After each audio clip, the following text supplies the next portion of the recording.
chers amis, vous le savez certainement bien mieux que moi, être femme, être jeune femme aujourd'hui dans notre société, se réaliser comme femme est à la fois une formidable aventure et un vrai défi.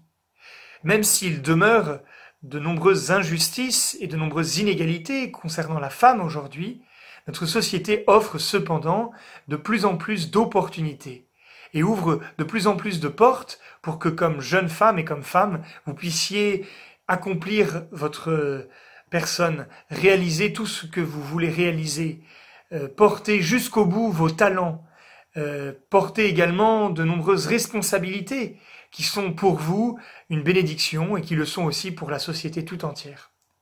Ainsi, tout ce que la société propose et qui vous permet de vous accomplir personnellement et de prendre de plus en plus de place dans cette société, à la fois c'est une bonne chose et en même temps il ne faudrait pas que tout cela, et c'est parfois cependant un risque véritable, que tout cela finisse par ne pas honorer suffisamment ce qui fait votre grâce propre de femme. Et nous le savons et vous le savez, la grâce propre à la féminité, plus encore que la grâce propre au masculin, eh bien, a ses temps et ses moments et ses saisons qu'il faut honorer. Et ne pas les honorer, ce n'est pas permettre à la femme de s'accomplir dans tout ce qu'elle est, dans tout ce qu'elle a de propre, et qui est une grâce non seulement pour elle, mais pour tous. Or, les modèles de réalisation, d'accomplissement de notre société et les rythmes qu'ils proposent risqueraient de vous faire éprouver que ce qui fait votre spécificité de femme est finalement une entrave à votre bonheur, à votre épanouissement, que votre rythme biologique, que les saisons de la maternité qu'il faut honorer, eh bien, finalement sont perçus et montrés comme des handicaps à surmonter, des fragilités à mettre de côté pour que vous puissiez aller plus loin et plus haut dans votre vie. La maternité finirait même presque par être manifestée, montrée comme une malédiction dont il faut se débarrasser. La société donc, dans ce qu'elle propose de bon et d'opportunités pour la femme, pour qu'elle puisse s'accomplir et trouver sa place en elle, est à la fois une chance et en même temps, elle est un vrai défi pour que cette grâce propre de la féminité ne soit pas mise de côté, que votre féminité ne soit pas étouffée. Cela est vrai pour la société, cela est vrai aussi pour ce qui est la vocation consacrée féminine, qui en aucun cas n'est une réduction de votre féminité, mais qui au contraire permet d'accomplir ce que vous avez de propre, de qualité, de talent, mais aussi ce qui est le propre de votre féminité, et qui est honoré dans la vocation féminine consacrée.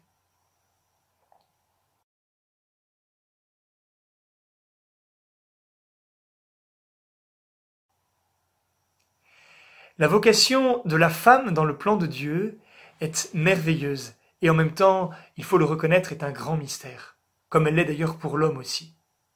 Le saint pape Jean-Paul II, dans un très beau document, réalisé et écrit il y a plus de 30 ans, décrivait merveilleusement ce dessein, et montrait toute la dignité de la femme. Ce document intitulé « La dignité de la femme », je pense que toute femme, toute jeune femme tirerait un grand profit à le lire. La femme, nous dit-il, nous montre-t-il de bien des manières, est par excellence la figure de la réponse de l'humanité à Dieu qui appelle. Parce elle porte en elle un mystère propre, une grâce propre d'écoute, d'accueil de la vie. Et elle est par excellence celle qui est capable de recevoir la vie, de recevoir aussi ce que Dieu dit et ce que Dieu donne, et la vie qu'il donne. Et à cet égard, la femme devient pour tous cette figure d'écoute et d'accueil, en même temps que de réponse à Dieu qui appelle. La femme est par excellence la figure de toute âme qui est comme l'épouse qui cherche à s'unir à son époux, à Dieu. L'Église elle-même, qui se comprend comme l'épouse du Christ, est profondément féminine. Et en son sein, la vocation féminine est comme une icône de la vocation commune de tous les hommes. Et l'Église chérit pour cela, eh bien, la vocation consacrée féminine.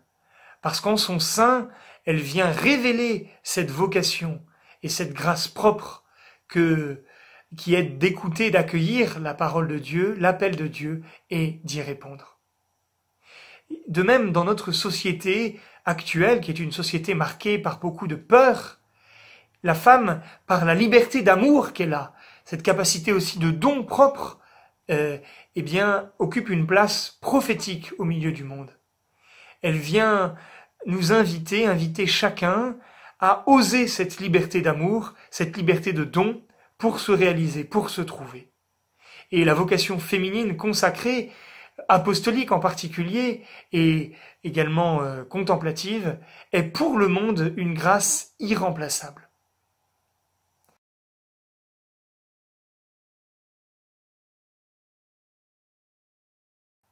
Concrètement, comment discerner, comment avancer dans le chemin, la réflexion par rapport à l'appel du Seigneur pour vous, femmes, jeunes femmes? Tout d'abord, entretenir ou construire une vie de prière, nourrie et fidèle. Et dans cette vie de prière, il s'agit de vous laisser séduire par celui qui vous aime chacune d'entre vous comme sa préférée, et qui n'a qu'un désir de vous attirer à lui pour remplir votre cœur, votre âme, de son amour, de tous les dons qu'il a préparés pour vous. Entretenir donc une vie de prière par laquelle vous vous laissez attirer par le Christ, séduire par lui, et où vous goûtez la joie de lui être uni, de l'intimité avec lui. Et puis, peut-être deuxième point possible, vous laissez inspirer par tant de figures de femmes, dans la Bible bien sûr, mais aussi et surtout dans notre période contemporaine.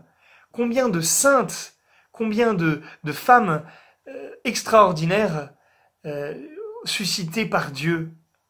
Et lire ces vies de saintes femmes, vous inspirer d'elles, c'est peut-être une grande grâce également pour trouver ce qui est votre appel propre, votre vocation propre, et croire en la formidable destinée que le Seigneur vous réserve comme femme, et la radicalité de l'appel aussi qu'il vous adresse. Voilà, je pense à Sainte Thérèse de l'Enfant Jésus, dont il n'est pas besoin de rappeler la fécondité, l'extraordinaire fécondité, et aussi dont il n'est pas besoin de rappeler combien sa vocation propre l'a accomplie comme femme dans toute sa féminité.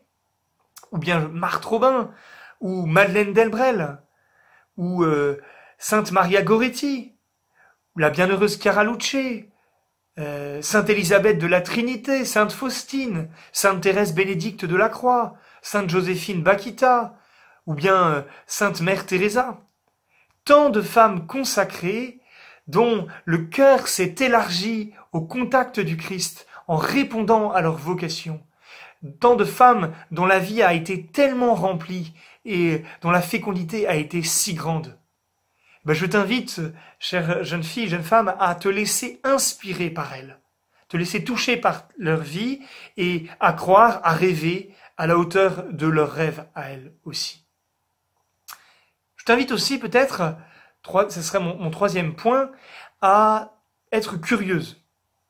Il est vrai qu'il y a tellement de possibilités de vie consacrée, que ce soit des vies contemplatives ou des vies apostoliques, tellement de possibilités que parfois, vous pouvez vous sentir perdu. Mais où donner de la tête? Où regarder? Comment savoir si c'est telle forme de vie ou telle autre, telle communauté ou telle autre? Laissez-vous aller à la curiosité.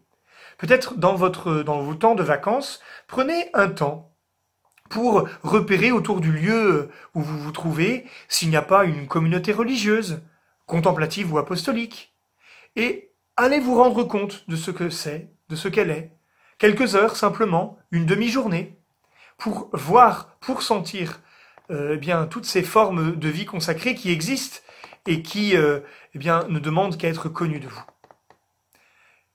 Peut-être ne savez-vous pas d'ailleurs que dans notre diocèse de Nanterre, il existe de nombreuses communautés religieuses. Il y a les bénédictines contemplatives à Vanves. Il y a les dominicaines du Saint-Esprit, enseignantes à Saint-Cloud.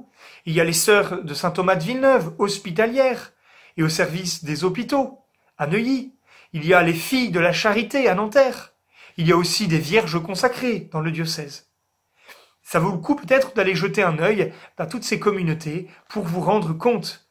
Ça n'engage absolument à rien, mais ça vous donne quelques éléments de discernement pour voir si dans telle ou telle communauté, eh bien, il y a quelque chose qui trouve un écho dans ce à quoi vous aspirez. 4e point également, vivez un engagement. Apprenez à vous donner. Le discernement n'est pas qu'un discernement dans la tête, dans l'esprit, mais dans le cœur. Et il s'agit de former notre cœur au don, à l'amour, pour qu'il soit vraiment à l'écoute de ce que Dieu veut pour vous. Et dans ce don, dans ces engagements, c'est ainsi que vous pouvez découvrir quels sont vos charismes. Quels sont ces charismes? Et comment vous pourriez les mettre à disposition du Seigneur? Un 5e point serait d'abord de comprendre que la découverte de l'appel se fait par des portes d'entrée multiples. Tout d'abord, écoutez vos désirs profonds.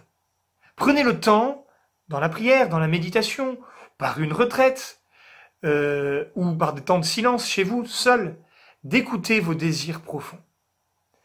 De découvrir quels sont les charismes que vous portez et que vous voudriez, eh bien, rendre féconds dans votre vie.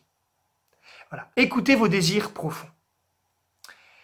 2e point, et essayez de sentir aussi la joie de certaines expériences que vous avez pu faire dans le service. Tiens, je me suis donné là au service des plus pauvres et j'ai éprouvé une très grande joie. Pourquoi cela ne pourra pas être un signe pour, comme un lieu dans lequel je pourrais me donner pour être heureuse? Ou bien des joies dans la prière. Pourquoi finalement, si j'ai tant de joie dans l'intimité avec le Seigneur, ne pourrais-je pas trouver, dans ma vie, dans une forme consacrée de ma vie, ce lieu de la prière comme un lieu où je me réalise aussi? Prenez le temps d'écouter aussi les charismes qui sont en vous. Vous avez un certain nombre de charismes, peut-être que c'est le point de départ pour chercher ce pourquoi vous êtes faite. Moi, j'aime bien enseigner, j'aime bien transmettre. Pourquoi pas, entrer dans une congrégation, voir s'il n'y a pas une congrégation qui porte ce charisme. Moi, j'aime bien prendre soin des gens. Pourquoi pas, voir s'il n'y a pas telle ou telle communauté qui, justement, a ce souci particulier dans les hôpitaux ou pour les personnes âgées. Prenez aussi le temps d'aller visiter tel ou tel lieu, telle ou telle communauté. Parfois, c'est en allant voir une communauté qu'on est touché par cette communauté, par ce lieu. Et l'on se dit, tiens, c'est là que je me sens appelé. Ce n'est pas tellement telle chose que je pense faire, mais c'est en ce lieu que le Seigneur m'appelle. Et puis, peut-être aussi, faites-vous accompagner. Voilà, ce discernement, il est difficile de le porter seul et de trouver des éclaircissements, des lumières suffisantes par nous-mêmes. Prenez le temps d'un accompagnement, soit à quelques reprises ou bien régulier, par une religieuse ou par un prêtre. Certainement, votre cœur est aussi habitué par beaucoup de questions ou d'inquiétudes par rapport à la vie consacrée, par rapport aux vœux de cette vie consacrée. Voilà, pauvreté, chasteté, obéissance. Le pape François avait des mots très très beaux pour décrire cela. Il disait que la vie consacrée, lorsqu'elle est ancrée dans l'amour du Seigneur, permet de voir la beauté. Elle permet de voir que la pauvreté n'est pas un effort titanesque, mais elle est plutôt une liberté supérieure qui nous donne Dieu et les autres comme les vraies richesses de notre vie. Elle nous permet de voir, la vie consacrée, que la chasteté n'est pas une stérilité austère, mais qu'elle est plutôt le chemin pour aimer sans posséder. La vie consacrée nous permet de voir que l'obéissance n'est pas une discipline, mais qu'elle est la victoire sur notre propre anarchie, pour apprendre à vivre, au contraire, dans le style de Jésus. Enfin, sachez qu'il faut du temps pour discerner. Peut-être pouvez-vous vous offrir ce temps. Il existe, par exemple, comme il existe pour les garçons, des propédeutiques, qui sont une année entière de discernement, avant d'entrer potentiellement au séminaire. Il existe des temps aussi offerts par certaines communautés religieuses, à l'Emmanuel, par des communautés monastiques de Jérusalem, par exemple, ou des temps de discernement qui ne sont pas des temps dans des communautés religieuses, comme celle qu'offre, par exemple, la communauté Saint-François-Xavier, avec cette année, cette maison Mairie Mana, et cette communauté dont justement le charisme est l'accompagnement des jeunes femmes et l'enseignement, pour en faire des femmes chrétiennes accomplies, à l'humanité solide, et capables de poser des choix libres et ambitieux dans leur vie. Alors, pour finir, eh bien, confiez-vous à la Vierge Marie, la femme toute consacrée, et la femme aussi toute bienheureuse par cette consécration. Qu'avec l'aide de la Vierge Marie, eh bien, vous soyez fortifiés pour discerner, avec confiance, avec audace, le projet d'amour de Dieu qui rendra votre vie féconde et belle si vous osez lui répondre.